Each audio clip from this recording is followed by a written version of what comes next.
Projeto Salmos, enchei-vos do Espírito. Salmos 65 e 66.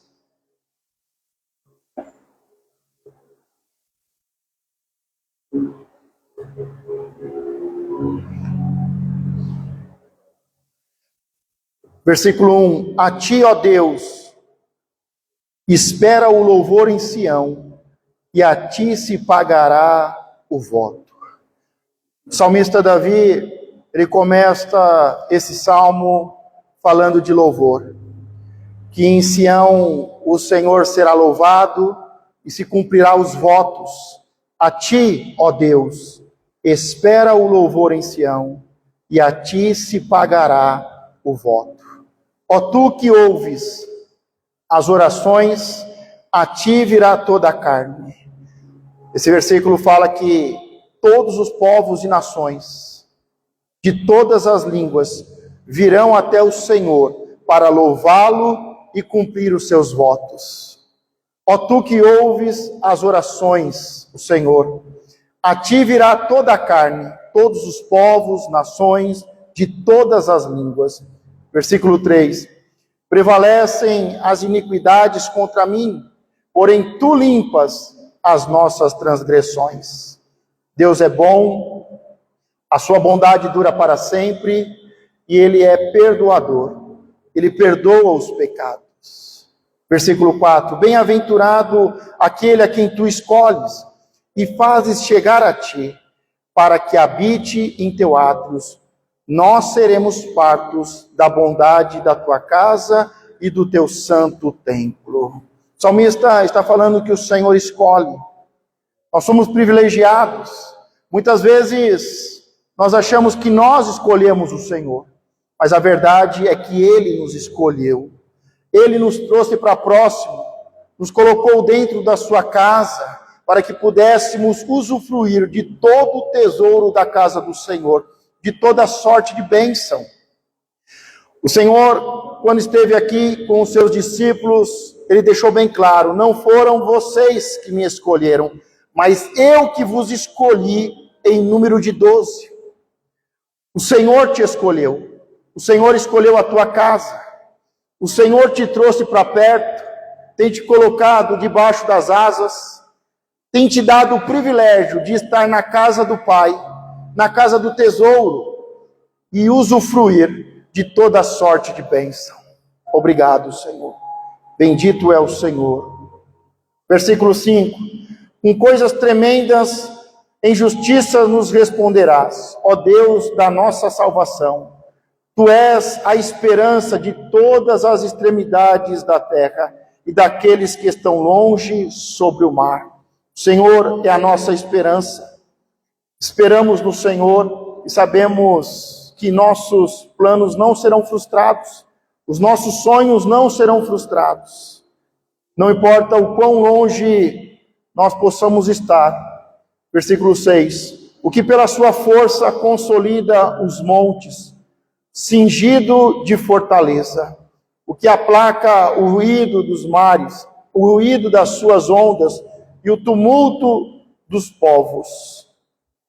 O Senhor, Ele aplaca toda a ira, todo o levante do mar, todo o relâmpago, trovão, quando os mares tentam avançar contra nós, o Senhor está no controle de toda a criação e Ele manda calar toda a tempestade. Versículo 8.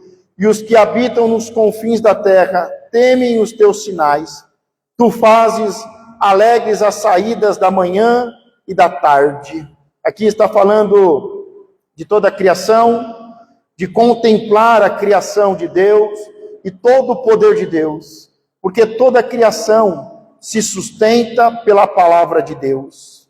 E podemos ver os sinais, da mesma forma que os reis do Oriente viram a estrela e seguiram a estrela e foram até Jesus. E quando Jesus estava com aproximadamente 2 anos, encontraram Jesus por intermédio das maravilhas do Senhor, dos seus sinais e da estrela. Versículo 9. Tu visitas a terra e a refrescas. Tu a enriqueces grandemente com o rio de Deus, que está cheio de água. Tu lhe preparas o trigo, quando assim a tens preparado.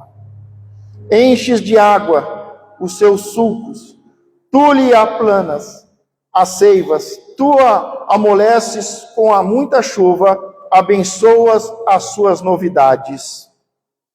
Aqui o salmista está falando da bênção do Senhor que ele derrama sobre a terra. Ele transforma a terra seca, ele manda a chuva, ele rega, ele faz com que a terra venha brotar e fala de uma grande colheita no final do ano.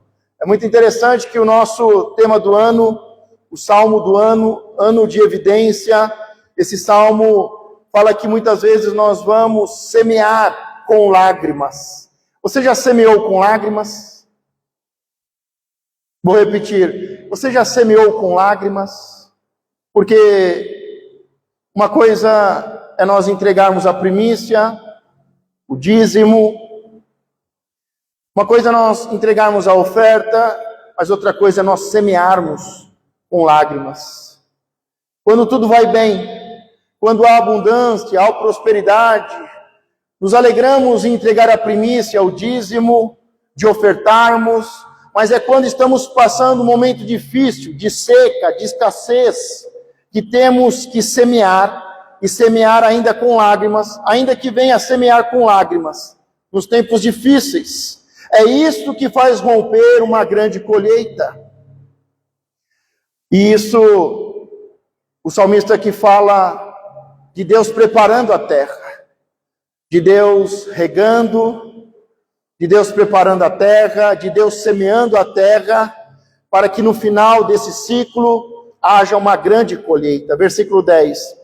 Enches de água os seus sulcos, tu lhe aplanas as seivas, tu a amoleces com a muita chuva, abençoa as suas novidades, coroas o ano com a tua bondade e as tuas veredas destilam gordura.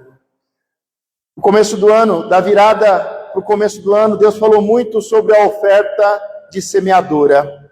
E aqui o salmista diz que se fecha um ano com uma grande colheita e muita gordura, muita prosperidade. Gordura fala do melhor, fala de delícias. Versículo 12. Destilam sobre os pastos do deserto, e os outeiros os cinge de alegria, os campos se vestem de rebanhos, e os vales se cobrem de trigo, eles se regozijam e cantam. Fala do campo com muito trigo, e o campo coberto de gado, de rebanho. Uma grande colheita, uma grande prosperidade. Salmo 66, versículo 1. Celebrai com júbilo a Deus, todas as terras. Cantai a glória do seu nome, dai glória ao seu louvor. Dizei a Deus, quão tremendo és tu nas tuas obras. Pela grandeza do teu poder se submeterão a ti os teus inimigos. Vemos a criação de Deus, a obra de Deus, e vemos o quanto ela é grande, o quanto ela é gloriosa, e termina essa parte dizendo que os inimigos se submeterão. Deus, ele é criador e ele é o todo-poderoso, possuidor dos céus e da terra. Senhor dos senhores, rei dos reis, e todo joelho se dobrará e toda língua confessará. Versículo 4. Todos os moradores da terra te adorarão e te cantarão o teu nome.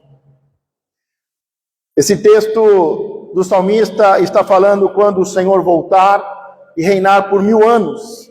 O Senhor vai reinar com um cedro de ferro, com poder e autoridade. Por quê?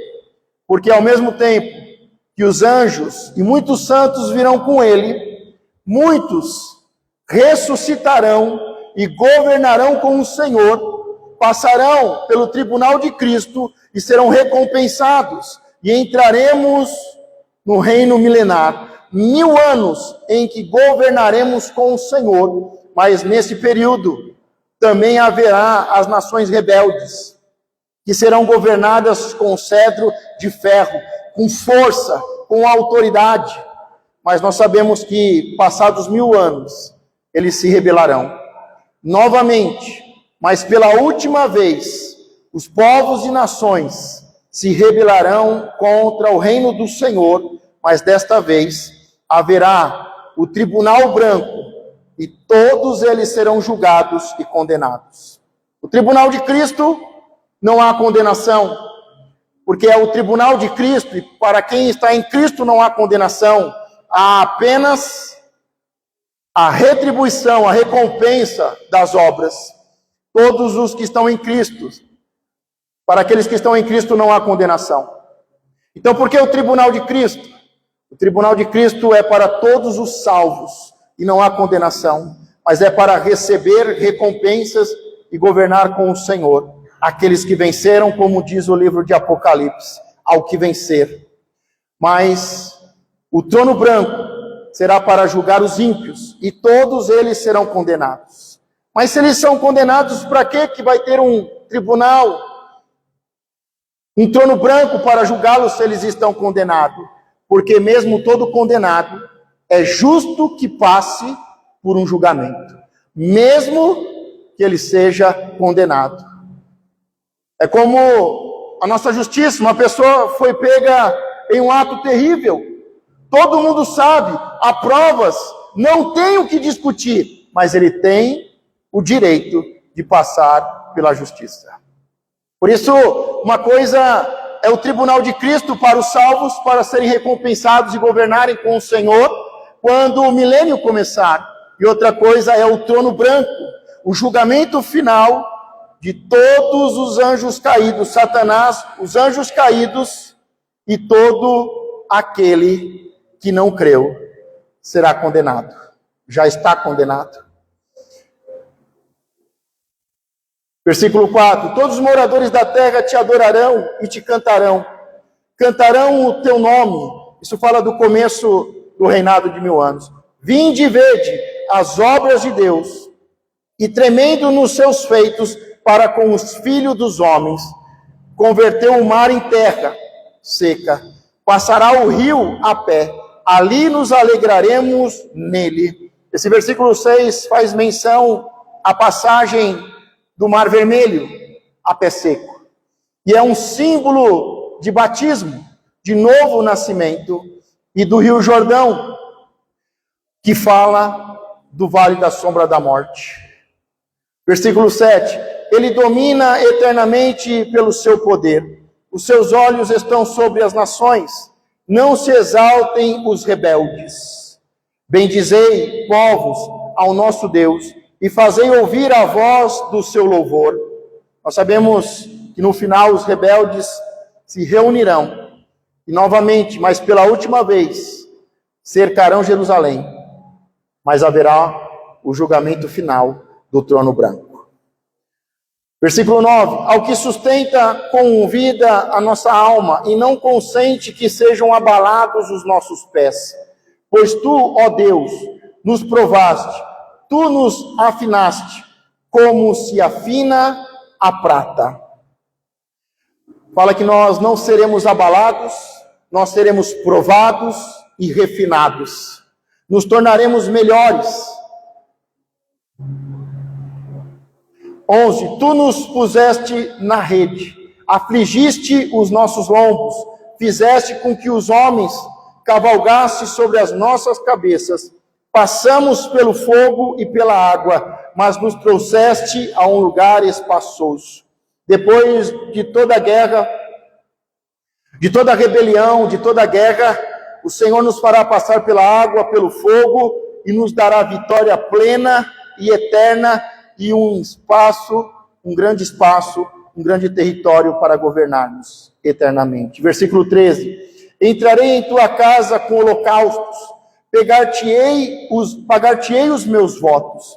Aqui volta a falar sobre o milênio, e mesmo no milênio, não seria necessário, mas de forma simbólica e como memorial, o Senhor vai receber de todas as nações holocaustos, sacrifícios, dízimos e os votos todos que não foram cumpridos serão cumpridos no milênio. O Senhor, Ele vai receber toda a honra e toda a glória que não foi dada. Entrarei em tua casa com holocaustos, sacrifícios mesmo, de animais, no milênio. Pagar-te-ei os meus votos.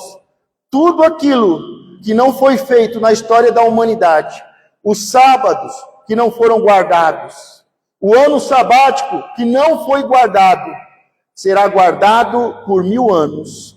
E todas as nações, como diz os textos de Zacarias, por exemplo, sobre isso, os quais pronunciaram os meus lábios e falou a minha boca quando estava na angústia. Quantos momentos de angústia que vivemos, e nos momentos de angústia nós damos a nossa palavra, nós fazemos votos, juramentos, prometemos holocaustos, mas passado o momento da angústia, viramos as costas para o Senhor. Mas no tempo do milênio, tudo isso terá que ser cumprido, terá que ser pago e entregue. Como diz o livro de Zacarias, se as nações e mesmo o Egito não subir a Israel, Jerusalém, para adorar ao Senhor, o Rei dos Reis, não virá chuva sobre este povo. Como diz também no livro de Ezequiel, em que se fala do templo. Muitas pessoas leem esse texto e pensam que é o templo antigo, mas na verdade é o templo que ainda vai ser edificado. E aqui ele está dizendo: entrarei no templo que ainda vai ser construído.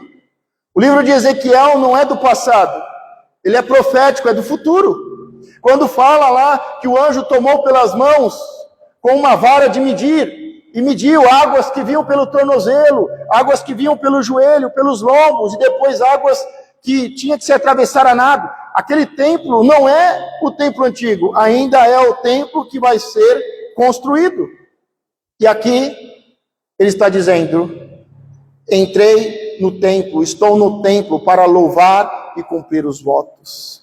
15. Oferecer-te-ei holocaustos gordurosos com incenso de carneiro, oferecerei novilhos com cabritos. Vinde e ouvi, todos os que temeis a Deus, e eu cantarei o que ele tem feito à minha alma. Testemunho. Quantos testemunhos que nós deixamos de dar? No milênio, todo o testemunho que não foi confessado, que não foi dado, terá que ser cumprido. Nós temos o privilégio hoje de termos a palavra, o conhecimento e a revelação de que quando nós agradecemos a Deus, louvamos a Deus e damos testemunho, isso edifica tanto as pessoas que estão ouvindo, mas principalmente eu que estou testemunhando.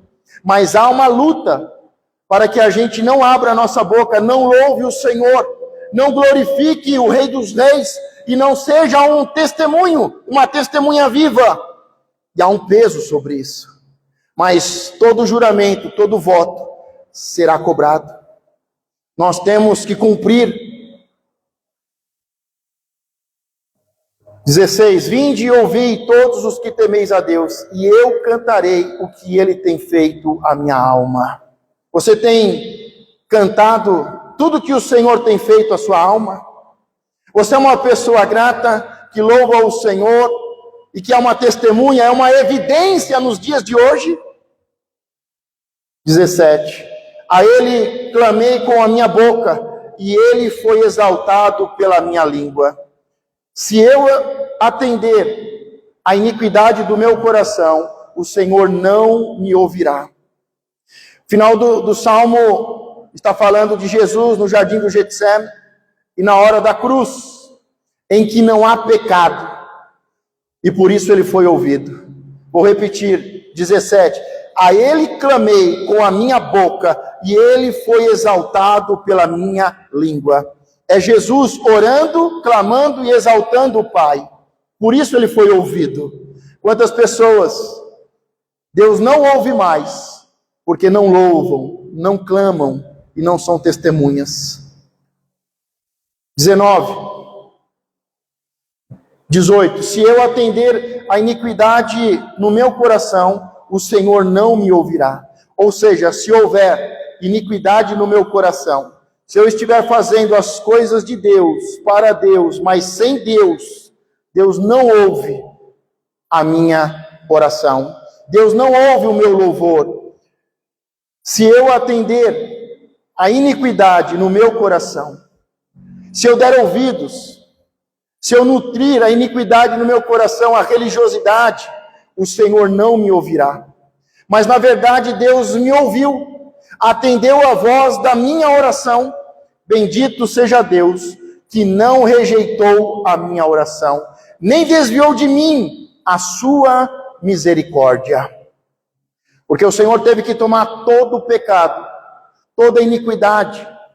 Ele pegou toda a dor, toda a mazela, toda a iniquidade, rebelião sobre si.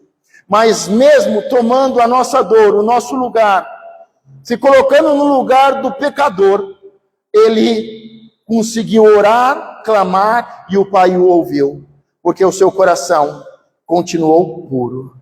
Se coloque de pé. O salmista está cantando e adorando ao Senhor. Ele está bendizendo o nome do Senhor. Ele fala